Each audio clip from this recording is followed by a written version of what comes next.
Olá! As eleições já estão se aproximando e para auxiliar você na hora de decidir seu voto, o Conexões traz hoje um programa bem didático.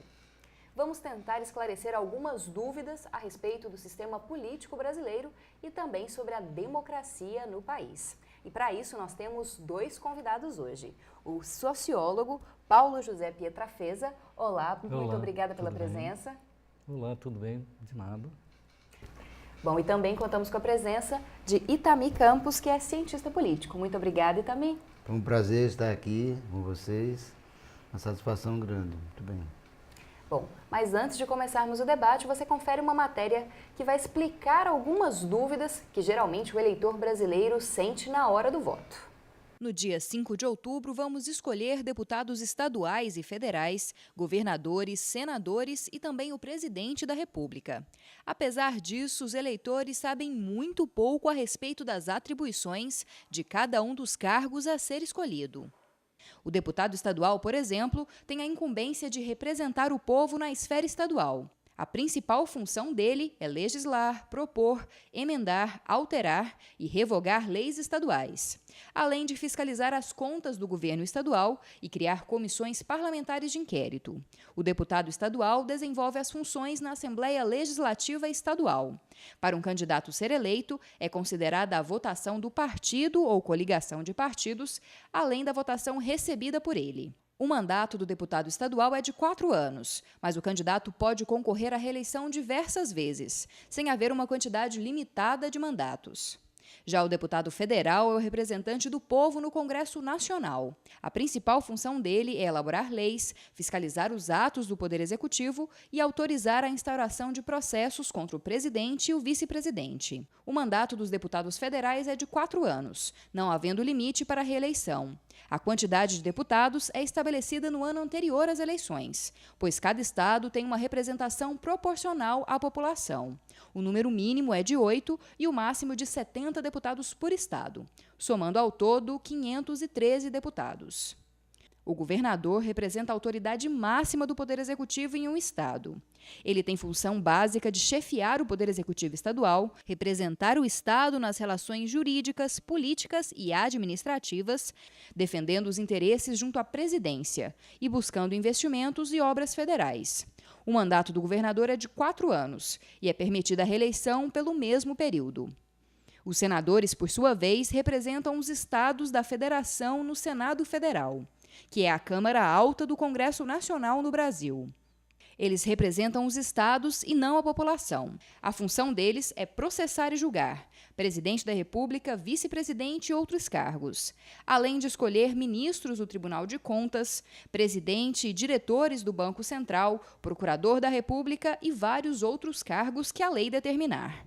Atualmente, o Senado Federal possui 81 senadores, eleitos para mandatos de 8 anos. São renovados em uma eleição 1/3 e na eleição seguinte 2/3 das cadeiras. Todas as 27 unidades da federação possuem a mesma representatividade, com 3 senadores cada. Na República Presidencialista, o presidente é a autoridade máxima do Poder Executivo e da República, cabendo a ele as tarefas de chefe de Estado e de chefe do governo. O mandato do presidente é de 4 anos e é permitida a reeleição pelo mesmo período. Caso o presidente esteja ausente, quem assume o poder é o vice-presidente, seguido do presidente da Câmara dos Deputados, presidente do Senado e presidente do Supremo Tribunal Federal. Agora, começando com o debate, para começar, gostaria, professores, que os senhores nos explicassem um pouco, avaliassem, na verdade, a democracia do Brasil. Nós passamos hoje o maior período democrático desde da República. Como vocês percebem a democracia? Ela já é consolidada? A população já entendeu os mecanismos democráticos? Professor, também gostaria que o senhor começasse. Olha, na verdade, nós vivemos, de fato, um período de maior democratização no país. Democracia é um termo complicado, democratização. Porque democracia termina sendo um projeto político, um projeto social, um projeto de direitos. Quer dizer, então nós vivemos esse período desde 85, com o processo de redemocratização, com a Constituição de 88, que foi a expressão desse momento né, das dificuldades, dos problemas, das forças políticas daquele momento, que terminou trazendo perspectivas diferentes, né, que estavam vamos dizer, no contexto da ordem social brasileira e que se apresentaram interessantes, quer dizer, hoje nós estamos há mais de 25 anos desse processo, né, da Constituição, não digo nem de 85, da Constituição de 88, né? E isso foi muito importante porque os traumas vividos no pós-64 amadureceram de certo modo alguns que nós chamamos de forças políticas brasileiras, os atores principais do Brasil, para uma certa tolerância, para uma certa compreensão de uma ordem social diferenciada. Quer dizer, então os militares se profissionalizaram, quer dizer, saíram um pouco da cena. Isso foi uma decisão militar por volta do final dos anos 70, né, com o Guberi e o Geisel, e foi uma decisão de uma democratização lenta, a saída deles, inclusive, assim, com muita resistência no meio dos militares.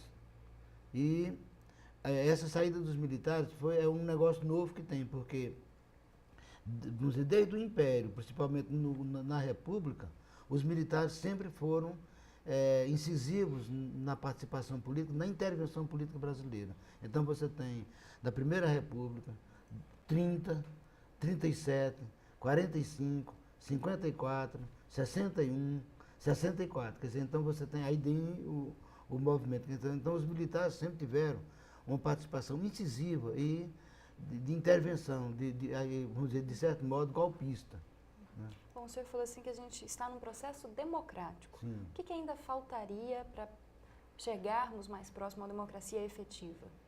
Olha, nós temos uma população, nós temos quase 140 milhões de eleitores. Agora, nessa eleição, já o registro são de 140 milhões de eleitores. Quer dizer, é um contingente eleitoral, quer dizer, maior do que muitos países da América Latina. Todos. Talvez a população do México chegue perto disso. Sim, por exemplo, você imagina, quer dizer, são de eleitores. Então você tem os excluídos, quer dizer, que não são eleitores. Mas, então, um corpo eleitoral desse tamanho, vamos dizer, dá uma ideia de uma sociedade de massa expressiva. Agora, quando você vê os problemas sociais, os problemas educacionais, problemas dessa natureza, essa coletividade, ela não é uma coletividade, ela não é um povo consciente, ela não é uma nação presente. Ela, vamos dizer assim, então, esses traumas que existem, esses problemas que existem, fazem com que a nossa democracia, ela seja incipiente. Então você tem uma carência de direitos ainda. Você tem problemas de direitos, você tem problemas sociais, tem problemas de ajuste, de desemprego, tem uma série de problemas nacionais que precisa ser construído. E no lado institucional, você tem realmente desvios, quer dizer, corrupções e problemas institucionais seríssimos de representação que precisavam serem corrigidos. Quer dizer, então, reforma política, reforma institucional, essas coisas todas que a gente tem discutido são necessárias porque esse momento é um momento muito rico desse processo. Quer dizer, por isso eu acho interessante a participação num debate como esse, porque a população brasileira precisa de debater, precisa de discutir, precisa de dizer, né, de se dizer que quem coloca o corrupto lá somos nós. Quer dizer, então não adianta, quer dizer, nós temos que mudar a nossa postura eleitoral, nós temos que mudar a nossa consciência política. Isso é que o que é realmente assim a trajetória que nós estamos vivendo. E você, professor, concorda? Então, eu concordo com o que o Itamir colocou, até difícil completar, mas eu queria completar assim, Itamir. Acho que nós tivemos, num período curto de democracia pré-64, uma democracia representativa com um recorte de classe muito desenhada. Quando essa democracia ela passa a ter determinado grau de crise, então essa elite que estava no comando do Estado puxa os militares, como se fosse uma carta na manga, eles ficam 25 anos no poder, administrando um Estado que é um Estado com um recorte muito claro, que é um recorte vinculado à estrutura do capital no país. Portanto, nesse caso, o que nós temos é um período pré-ditadura de uma democracia representativa com um olho, uma ditadura com uma perspectiva de um olho e, em seguida, um período de abertura, que esse período de abertura a própria elite tenta ir controlando. Por exemplo, põe a elite e o setor militar. A Comissão Nacional da Verdade não consegue dados e informações e chegar onde precisa chegar. Isso quer dizer que a democracia ela é frágil. Porque se você tem um aparato estatal de coerção e controle, esse aparato e todo regime tem, né? E todo espaço democrático precisa ter o controle, a coesão, a coerção. Mas se você tem uma estrutura que mantém, como o professor Itami colocou, financiamento de campanha, e a gente sabe que não será a população que vai financiar a campanha. Nós temos uma democracia que um dos setores não abre essa caixa preta, que é essa tal dessa Comissão da Verdade. Então nós temos uma massa de pessoas que votam por um interesse imediato, uma massa de pessoas que no período que fica num vácuo eleitoral não participa da vida nacional enquanto cidadãos de deveres e de direito. E aí, nesse momento, a gente faz, como agora aqui, estamos fazendo um debate, mas a população ela não tem a cultura, não tem o espírito, porque ter espírito não é ter religião, é ter vontade de participar.